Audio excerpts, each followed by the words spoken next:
One thing I learned in the last 12 years of recording and mixing music is that a good studio setup is much more important than some expensive gears, plugins, or instruments. I came to realize that good acoustics and a logical studio setup is the most important thing you can have to make good music. This is why, as part of my dedication to good sound, I completed a master's degree in acoustics and acoustic design a few years ago. Today I use this knowledge not only to improve my work, but also to help you guys set up your own home studios better. I have designed over 60 studios in the last 2 years with really good feedback from my clients, and in this video I would like to share some of the top tips and hacks that I learned from this process. What should you look out for when setting up your home studio? What tools are the most important? What kind of acoustic treatment should you use? This and more in today's video. Let's do it.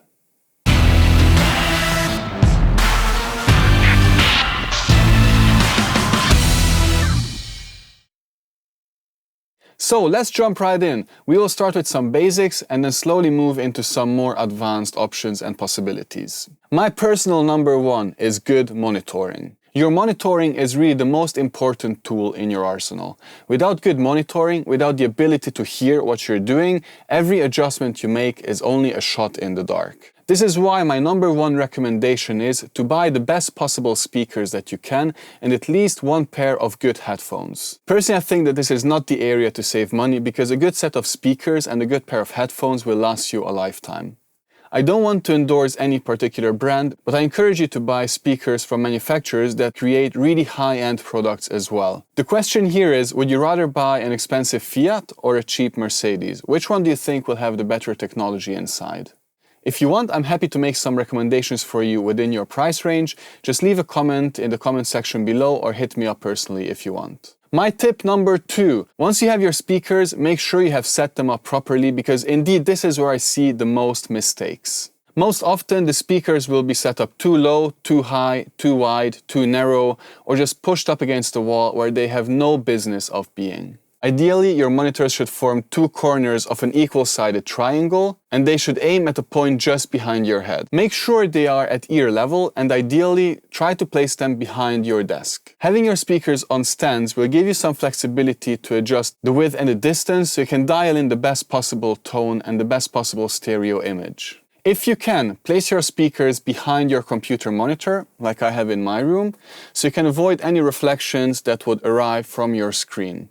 Also, and I know this will be complicated for some of you because your rooms might be a bit small, but try to keep your speakers away from the walls by at least 1 or 2 feet to avoid a nasty bass buildup and some mid-range phasing issues. Number 3, and I know this is not very popular, but it's the truth. You will have to have some acoustic treatment in your room to get the most out of your monitors. Having expensive speakers in an untreated room is kind of like putting a Ferrari engine into an old Volkswagen.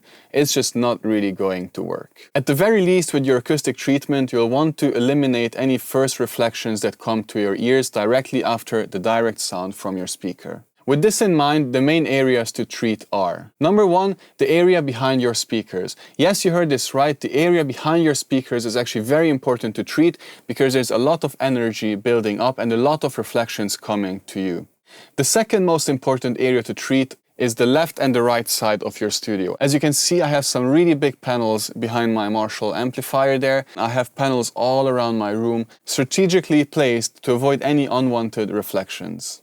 Eliminating these reflections will contribute a lot to getting a really good stereo image, to get really good depth perception, and to get a really nice and direct sound from your speakers. You know that feeling when the speaker disappears and you only hear the music evolving in front of you? That will require good acoustics. Based on the size of your room and your budget, I also highly recommend adding some bass traps into the corners. A lot of energy builds up there and you really want to manage the low end as much as possible. If you can also use some diffusion to make your room sound bigger or to open up that treble and that mid-range as much as possible. Of course, once you add diffusion and absorption, things will become a bit more difficult, so feel free to get in touch with me in the comments or personally, and I'm happy to help you out. Personally, and I have mentioned this in a video before, I also like to add absorption on my table, stuff like this, because this will eliminate the really dreaded table reflection, which causes a lot of phasing in the mid-range. Regardless of your budget, I highly encourage you to avoid the cheap foam panels that you can buy on eBay and Amazon. They're simply not thick enough and not dense enough to truly eliminate any of the critical reflections that exist in your room. Most of what these cheap foam panels do is sucking out the treble of your room and giving you the impression of acoustic treatment. However, they leave the critical lower mid-range and the lows completely untreated, and that is where you will have the most problems. So personally, I recommend having at least 3 to 4 inch thick panels and using some material in the panels that is dense enough to really manage and capture low frequencies as well. I like to use rock wool in the panels that I have built. All of my panels are rock wool. But there are other materials that you can use as well, such as fiberglass or even some alternative wooden products. Thicker and heavier panels will manage more of the low end, and according to my measurements, they work really well down to even 100 Hz. Tip number 4, don't buy every plugin that is offered to you at a discount. Once you have a good sounding room with some decent monitors, you'll realize that the plugins that you already have in your DAW are good enough to make amazing music without spending more money. I'd like to encourage you to learn how to use these stock plugins first, and then invest into more advanced options as you outgrow them. My personal tip number 5. If you're a beginner, I really encourage you to try to get into a studio in any way possible and watch the professionals work. You can offer your help as a runner to a studio session, or you can even hire an engineer and a studio, and maybe even a band, and see how they work together and how they make a record happen.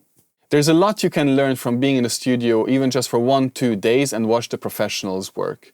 I have made a lot of coffees, believe me, and I have watched a lot of engineers do what they do, and it has helped me grow tremendously. Personally, I also offer coaching and masterclasses, so hit me up if this is something that is interesting for you. So these are some of my essential tips to starting a home studio and making good music. I hope this video is helpful. Feel free to hit me up personally or ask your questions in the comments if you want. Shares and likes are of course very appreciated, and of course feel free to visit martinmixing.com as well. I will see you in the next video. Until then, happy mixing, take it easy, bye bye.